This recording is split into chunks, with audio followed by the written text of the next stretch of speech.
আসসালামু আলাইকুম। আমি ডাক্তার শামিমা নাসরিন দিনা, কনসালটেন্ট হোমিওপ্যাথিক ফাউন্ডেশন হসপিটাল, প্রভাষক Manikganj homeopathic medical college and hospital.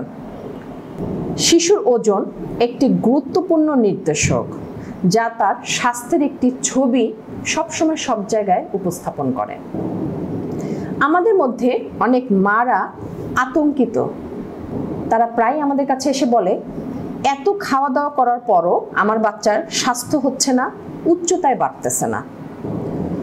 সেই সব মাদের আমি বলতেছি, আতঙ্কিত হওয়ার কিছু নেই। শিশুর স্বাস্থ্য অনেকটি নির্ভর করে তার জেনেটিক, অর্থাৎ তার বংশগত। তবে পাশাপাশি আমি একটি কথা বলবো, সেটি হচ্ছে শিশুর ওজন, শিশুর স্বাস্থ্য নিয়ে আপনাকে ভাবতে হবে শিশু যখন একটি মার গর্ভে, অর্থাৎ একটি শিশুর যত্ন হতে হবে একটি মার গর্ভকালীন অবস্থায়। অনেকে মনে করেন যে গর্ভকালীন অবস্থায় মার যত্ন নেওয়ার কোনো গুরুত্বই নাই, অর্থাৎ বাচ্চা যখন জন্মগ্রহণ করবো তখন তার যত্নের শেষ নাই, বরঞ্চ অতিরিক্ত যত্ন অনেকে করে থাকেন। কিন্তু সবচেয়ে বড় দুর্ঘটনা ঘটে যায় যখন একটি বাচ্চা মায়ের গর্ভে থাকে। প্রথম 3 মাসের ভিতরে যদি মা কোনো কারণে রক্ত শূন্যতায় ভুগে থাকেন, অর্থাৎ হিমোগ্লোবিন পরিমাণ কমে যায়, তখন সেই সব শিশুদের অক্সিজেন ঘাটতির ফলে তার শরীরের যে কোনো একটি অঙ্গ বিকলাঙ্গ হওয়ার সম্ভাবনা সবচেয়ে বেশি। অথবা সেই বাচ্চাটি যখন পৃথিবীতে আসবে তখন হয়তো স্পেশাল চাইল্ড হয়ে জন্মগ্রহণ করবে। সুতরাং শিশুর যত্ন নিতে হবে গর্ভকালীন অবস্থায়। ঠিক তেমনি হাইপারথাইরয়েডিজম এবং হাইপোথাইরয়েডিজম রোগে যেসব মারা কষ্ট পাচ্ছেন, অর্থাৎ অনেকদিন যাবৎ আক্রান্ত, তাদেরকে কিন্তু একটি বিশেষ যত্নে বাচ্চা গর্ভে নিতে হবে। পাশাপাশি শিশু জন্মগ্রহণ করার পরে আমরা 6 মাস বুকের দুধ খাওয়াতে বলি, এবং এই খাওয়ানোর নিয়মটা প্রতি 2 থেকে 3 ঘন্টা অন্তর অন্তর, এবং বয়স বাড়ার সাথে সাথে তার পেট যখন বড় হতে থাকে স্বাভাবিকভাবে সময়গুলো সেই অনুযায়ী মেনটেন করতে হবে। এরপর আসি 6 মাসের পরে। 6 মাসের পরে যখন শিশু মাত্র বুঝতে শিখবে, ঠিক সেই সময় বাচ্চাকে স্বাভাবিক খাবারগুলো আস্তে আস্তে পাশাপাশি দেওয়ার অভ্যাস করতে হবে। অর্থাৎ শিশুকে একটু শক্ত খাবার কিভাবে খেতে হয়, শিশু কিভাবে খাবার গিলতে হয়, একটি পানি কিভাবে পান করতে হয়, এই অভ্যাসগুলো কিন্তু 6 মাসের পর থেকে তাকে শিখাতে হবে। অর্থাৎ চামচ দিয়ে কিভাবে খাবার খেতে হয়, ফিডার দিয়ে কিভাবে পানি টেনে খেতে হয়, অথবা খিচুড়ি ভাত খুব ভালোভাবে পেস্ট করে কিভাবে খাওয়াতে হয় এবং সেটা গিলতে হয়, এই অভ্যাসটা 6 মাসের পরে শুরু করতে হবে। ক্যালোরিযুক্ত খাবার তাকে ঠিকমতো দিনে বুকের দুধের পাশাপাশি 4 থেকে 5 বার দেওয়ার অভ্যাস করতে হবে। অর্থাৎ আপনার বাচ্চা ঘুমিয়ে আছে, ঘন্টার পর ঘন্টা আপনি জাগতেছেন না, ওই ঘুমন্ত অবস্থায় কিন্তু তার ক্যালোরির একটি বিশাল ঘাটতি দেখা যাবে। তা আপনি হয়তো চিন্তা করবেন বাচ্চা ঘুমায় আছে, তাকে খাওয়ানোর কোনো দরকার নাই। বিষয়টা ভুল। ঘুম থেকে উঠানোর পরে প্রয়োজন মতো তাকে খাওয়াতে হবে। এরপর আসি ভিটামিনযুক্ত খাবার, প্রোটিনযুক্ত খাবার। বাচ্চা বাড়ন্ত বয়সে প্রোটিনযুক্ত খাবার খাওয়াতে হবে। পাশাপাশি ভাত, আলু, পরোটা, স্টার্চ, কার্বোহাইড্রেট যুক্ত খাবার কিন্তু খুব বেশি মাত্রায় 6 মাসের পরে আমরা দেওয়ার কথা বলি। কেননা ওই সময়টা হচ্ছে বাড়ন্ত বয়স, অর্থাৎ বাচ্চা যে বড় হবে, বাচ্চার যে অ্যাক্টিভিটিসগুলো হবে সেইগুলো কিন্তু এই কার্বোহাইড্রেট থেকেই নিয়ে তারা সামনের দিকে এগোবে। পাশাপাশি প্রোটিনটা খাওয়াবে এই কারণে যে তার রোগ প্রতিরোধ ক্ষমতা বাড়বে।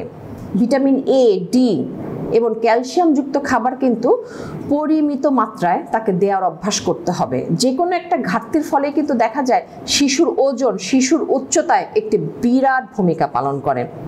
37 সপ্তাহের আগে যদি কোনো বাচ্চা জন্মগ্রহণ করে থাকে তাদেরকে কিন্তু একটি বিশাল স্পেশাল কেয়ারের মাধ্যমে আপনাকে বড় করতে হবে। পাশাপাশি শ্বাসকষ্টের সমস্যা, কোনো বাচ্চা যদি নিউমোনিয়া আক্রান্ত হয়, অনেক বাচ্চা কিন্তু হার্টের সমস্যাজনিত কারণ নিয়েও পৃথিবীতে আসে, তাদের ক্ষেত্রে স্পেশাল একটা কেয়ার অবশ্যই নিতে হবে। গ্রোথ হরমোন নামে একটি কথা আছে। কোনো বাচ্চার যদি হরমোনগত জটিলতা থাকে, অনেক বাচ্চা কিন্তু জন্মের পরে দেখা যায় থাইরয়েডের সমস্যাও থাকে। যখন দেখতেছেন আপনার বাচ্চা কোনোভাবেই ওজন বাড়তেছে না, বড় হচ্ছে না, তখন কিন্তু অবশ্যই বিশেষজ্ঞ পরামর্শের কাছে এসে তার এই গ্রোথ হরমোন, থাইরয়েড এই টেস্টগুলো করে নিশ্চয় হতে হবে যে আসলে সেই রোগে আক্রান্ত কিনা। লক্ষণের ক্ষেত্রে বলবো যে শিশুর খাবারে মানে ওজন যে বাড়তেছে না, শিশু যে বড় হচ্ছে না, লক্ষণগুলো একটাই, শীর্ণ জীর্ণ রোগা এইরকম দেখতে বাচ্চা, মানে বাচ্চাগুলোকে একটু কেমন যেন দেখা হবে যাবে, অসুস্থ, চেহারাটা ফ্যাকাশে থাকবে, বাচ্চার মেজাজটা কন্টিনিউ সবসময় খিটখিটে মাত্রায় থাকবে।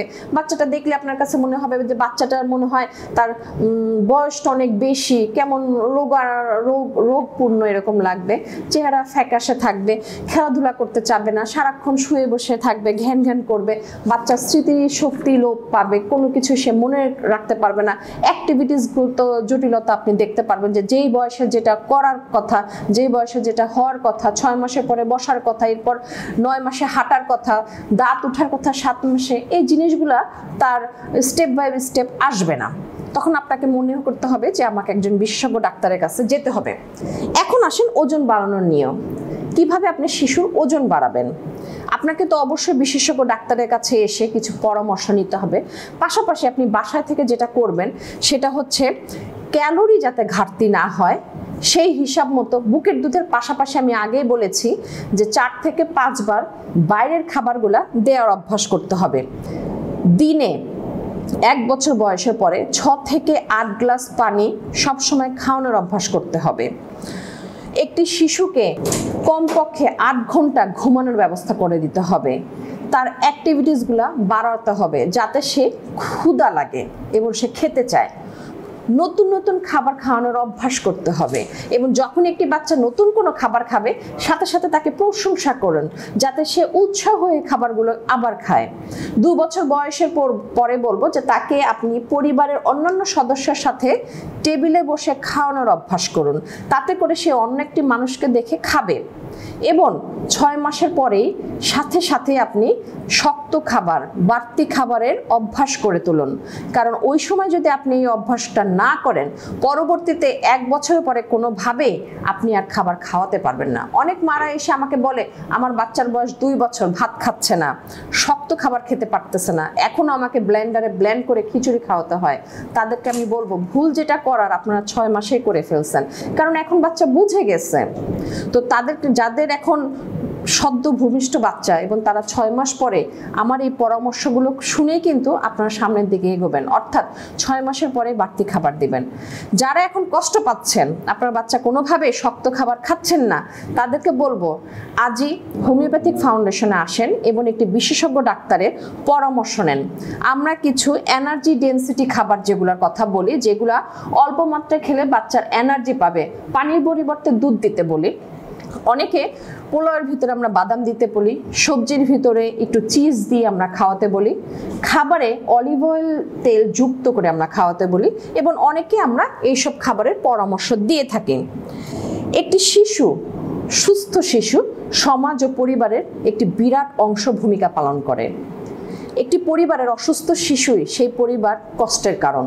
সুতরাং যেসব মা বাবারা বাচ্চার ওজন বাড়া নিয়ে চিন্তিত, কোনোভাবেই বাচ্চার ওজন বাড়তেছে না, বাচ্চা বড় হচ্ছে না, তাদেরকে বলবো বাসায় বসে নিজেরা আর কোনো ধরনের চেষ্টা না করে আজকেই হোমিওপ্যাথিক ফাউন্ডেশনে চলে আসুন এবং একজন অভিজ্ঞ ডাক্তারের পরামর্শ মতে আপনি আপনার বাচ্চার একটি চার্ট তৈরি করুন এবং পাশাপাশি আমরা বাচ্চাকে দেখে একটা বিচার বিবেচনা করে আমরা কিছু নামে মাত্র হোমিওপ্যাথিক মেডিসিন দিয়ে থাকি, যার ফলে মাসখানেকের ভিতরে দেখবেন আপনার বাচ্চার স্বাভাবিক ওজন এবং স্বাভাবিক উচ্চতায় সে চলে আসছে।